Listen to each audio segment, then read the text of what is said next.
Hey guys, it's Michaela Myers. I am a graduate student taking this undergrad class as just part of my coursework, and then I'm adding on this presentation, so hopefully y'all like it. Thanks for tuning in. It is about congenital heart disease. So just a little bit about me so you guys know who is talking. If it works. There we go. This is me. I graduated from Iowa State. I am from Iowa. Yes, I am not happy about it. I'm just kidding. Here's a picture of my family. That's my mom. This is me. I've done some work at JMU. I'm a second year in exercise physiology master's program here. I help with barbells and brunch. That's a picture of that. This is me with my Kin 100 students. Some of you in the class were my Kin 100 students. Shout out. I love my job here, and yeah, that's one of the perks of going to JMU for me, is being a Kin 100 instructor. I also work at Burn Boot Camp. That is a nice picture, little personality pic, and there I am. So that is a picture of me in Boston. I've done multiple internships with children's hospitals, and that's why kind of where my love for congenital heart disease stems from. So this was me doing an internship at Boston Children's Hospital this past summer. So I'm here to talk to you about congenital heart disease. Some of you may have heard of it, may not have heard of it. 1.3 million Americans currently live with some form of congenital heart defect. So when I say CHD, I'm referring to congenital heart disease. However, a congenital heart defect is what causes congenital heart disease. So they're kind of one and the same. CHD affects 1% of births. 69% of babies born with CHD are expected to survive to 18 years old, so that has gone up with advancing technologies, but obviously we would like to see that higher. $6.1 billion are spent on CHD patient hospital costs, and VSD, ventricular septal defect, is the most common congenital heart defect.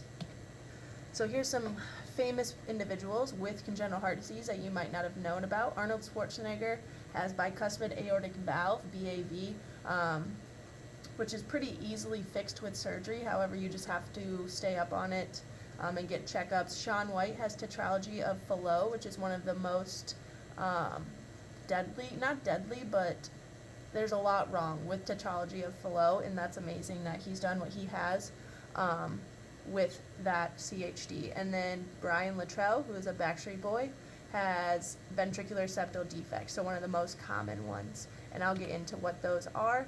So what actually is CHD? Here's an overview video. Birth defects of the heart, known as congenital heart defects, or CHDs, are birth defects that can affect the structure of a baby's heart and the way it works. They can affect how blood flows through the heart and out to the rest of the body. CHDs can vary from mild, such as a small hole in the heart, to severe, such as missing or poorly formed parts of the heart. CHDs are the most common birth defect in babies born in the United States. About 1 in 100 babies is born with a CHD. The most common type of CHD is a ventricular septal defect, or VSD, which is a hole in the wall between the lower chambers of the heart. While some, especially severe CHDs, might be detected during pregnancy, some aren't detected until after birth or later in life. During pregnancy, an ultrasound at 11 to 13 weeks will look for extra fluid on the baby's neck, which may suggest a CHD. If a CHD is suspected, your doctor might order a special ultrasound for the heart called a fetal echocardiogram. At birth, a CHD might be suspected if the baby has gray or blue skin, fast breathing, or a heart murmur. So that was just a brief overview of CHD, some of the things I've already talked about. Congenital means existing at birth. Heart defect is just heart or blood vessels near the heart don't develop normally before birth. Like I said, there's a lot of different types of defects that can happen. Aortic valve stenosis is just a hardening of the aortic valve. ASD is just, there's a hole between the atria in the heart. Coarctation of the aorta is when you have a narrowing of the aorta, which is bad. Epstein's anomaly is the tricuspid valve isn't formed right, so things kind of leak back in. HLHS is when the entire left side of the heart is severely underdeveloped, which, as you know, the left side has a lot to do with getting it out to the rest of your body, so that's not good. Atresia means that it's basically just not there or it doesn't form properly. And then tetralogy of Fallot is a mixture of 4 different defects. So VSD, pulmonary valve stenosis or hardening, misplaced aorta, a thickening of the right ventricular wall. So lots going on with TOF there. And then classification of those congenital heart diseases kind of go by acyanotic or cyanotic, which just means blood flow, whether they're getting enough oxygen or not. Causes of CHD, they can be genetic or environmental. However, a large amount of CHD, like congenital heart disease, is idiopathic, meaning they're not sure how it came to be. Some people have a specific genetic condition, or other defects can be caused by changes in like a single gene. Environmentally, if the mother was exposed to specific drugs or infections or something like that, that can cause a heart defect. How to diagnose, as you saw in the video, fast or troubled breathing, sleepiness, or blue tinted skin as a baby shows they're not getting enough oxygen, so that would be an indication. In order to diagnose, you can do the echocardiogram, which is basically just images of your heart while it's moving to see if there's any blood flow abnormalities. An ECG measures the electrical activity, and a cardiac catheterization checks the blood flow and pressure in the heart by injecting a dye through a catheter. That's probably one of the most common ones when they're not a baby or when they think it's just more severe. So treatment options. How do you actually manage CHD once it's diagnosed? Surgical procedures. The type of surgery needed will depend on the type of heart defect, obviously. If you have tetralogy of Fallot or stenotic aorta, that's going to look a lot different than if you have VSD, which is a hole between the septum, between the ventricles. I was actually able to watch open heart surgery on a 3-month-old that had pulmonary stenosis, and it was the coolest thing ever. And they had to cut part of his pulmonary artery off and then put like a different, I don't know, it was amazing. Anyways, didn't plan on talking about that. Heart transplant, replacing a patient's heart with a donor heart, is for more serious heart defects. Pharmacology would be similar to like what we talked about in the cardiovascular disease section, is that you would get put on meds to prevent clots or just control heartbeat, or just like an anti-arrhythmogenic drug. And lastly, you can have heart devices, so a pacemaker can be inserted to control heart rate, or an ICD can control like life-threatening irregular heartbeats. And I've worked with patients with both pacemakers and ICDs. Very interesting. So, because this is a nutrition and exercise class, nutrition management for pediatric CHD patients. So as you can see, there's 1.3 million Americans living with CHD. Some of those are kids and babies, but some of those are adults that have just had CHD for this long. So it's kind of broken up into what do you do for peds and what do you do for adults with CHD, because they have different needs. So this is specific to pediatrics. In children with CHD, malnutrition is a common issue because of decreased energy intake, increased energy expenditure, or just utilization of nutrition and absorption. Nutrient utilization and absorption. There's an association between malnutrition and poor wound healing, and because 1 in 4 children born with a heart defect require heart surgery, that is going to be a pretty bad outcome if they're malnourished. Malnutrition is linked to cardiac decomposition and myocardial atrophy, so the heart muscle getting a little bit smaller. So as you can see on table 4, I highlighted some of the ones I thought were most interesting and important. For inadequate intake, that could be related to psychosocial issues, hunger cues, interactions with the caregivers, so that's going to be for peds. for increased energy expenditure because the heart is beating faster, or cardiac hypertrophy, which means just growing of the heart muscle. You might need more food intake, and you're not getting that. And then lastly was just about how trace nutrients or nutrients can actually be lost through the digestion and absorption process in these kids. Moving on to how you actually manage that, first thing you would want to do is nutritional assessment. This is somewhat outside of my scope of practice because I'm more exercise physiology, but generally you would do this assessment that would get patient history, your food history, anthropometrics, so waist to hip, height, age, length, all of that stuff that you can see on the table 5. Biochemical data would just be like blood tests, finding lipid values, blood glucose, etc.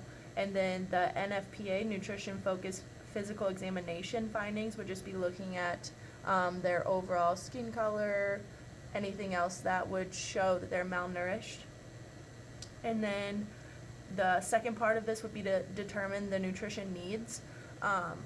For this, I would assume you would go to a registered dietitian. I couldn't find much information on this, so I would assume it's just outside of my scope of practice. So on the opposite side of pediatrics and kids being malnourished with CHD, I've seen a lot of kids that are obese or overweight to cardiac rehab that have a defect, and they get this way because they don't think that physical activity is safe for them, and then they just eat whatever they have available and they can gain weight. So if that's the case, it's a little bit different. I would just say recommending the dietary guidelines for Americans, healthy eating pattern across the lifespan, nutrient-dense foods, limiting added sugars, saturated fats. You guys have all heard this before. Just following the dietary guidelines would be the best way to manage nutrition for those that are overweight or obese, or even normal weight kids as well. Kids and adults. So that would be the nutrition management portion of it. Next up, exercise management. So how are we actually getting these people to exercise? So cardiac rehab is common in adults with congenital heart disease, and they would follow the American Association of Cardiovascular and Pulmonary Rehab, AACVPR. But when it comes to pediatric cardiac rehab, there are no set of guidelines to follow, and there's no norms or standards of practice. So that's something that I'm interested in pursuing, and I've been a part of I don't know what word I'm looking for.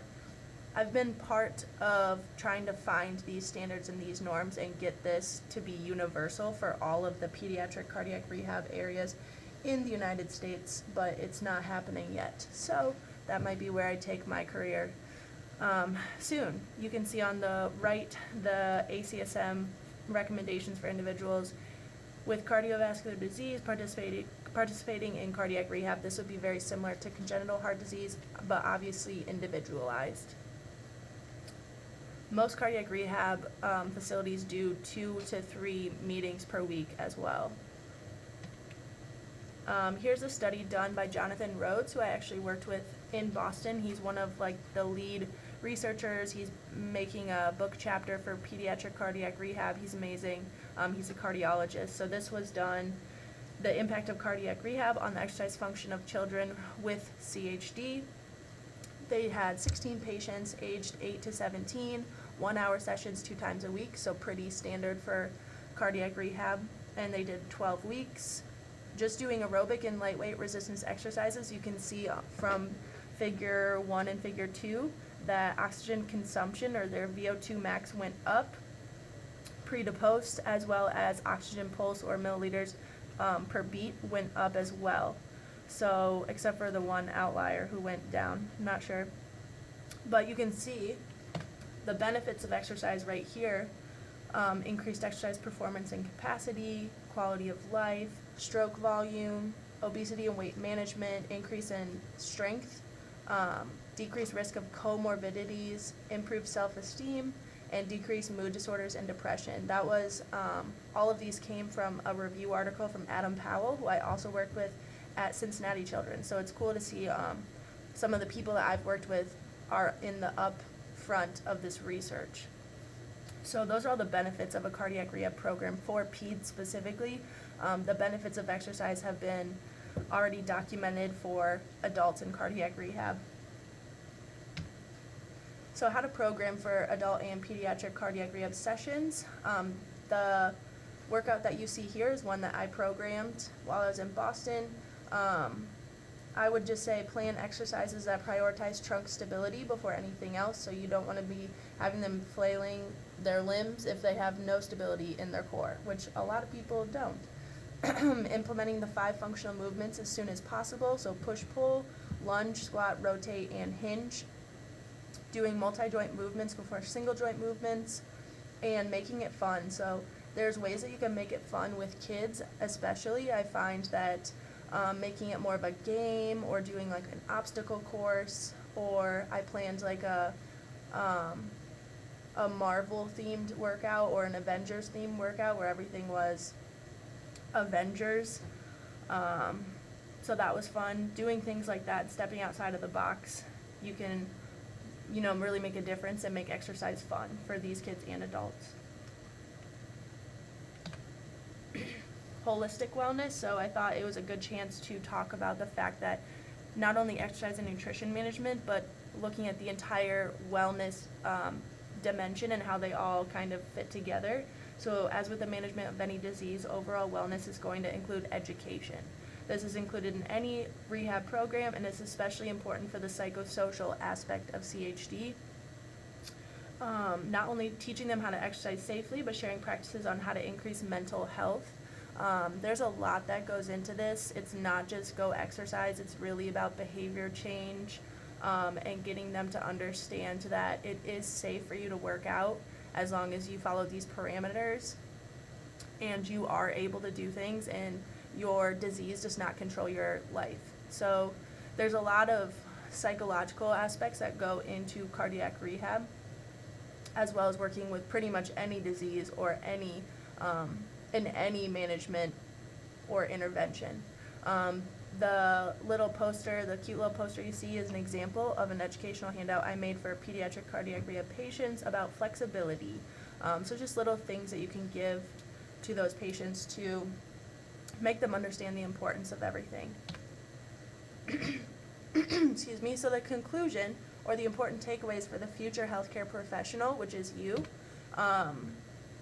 1.3 million Americans are currently living with CHD, so chances are you know someone, or you might work with someone with CHD.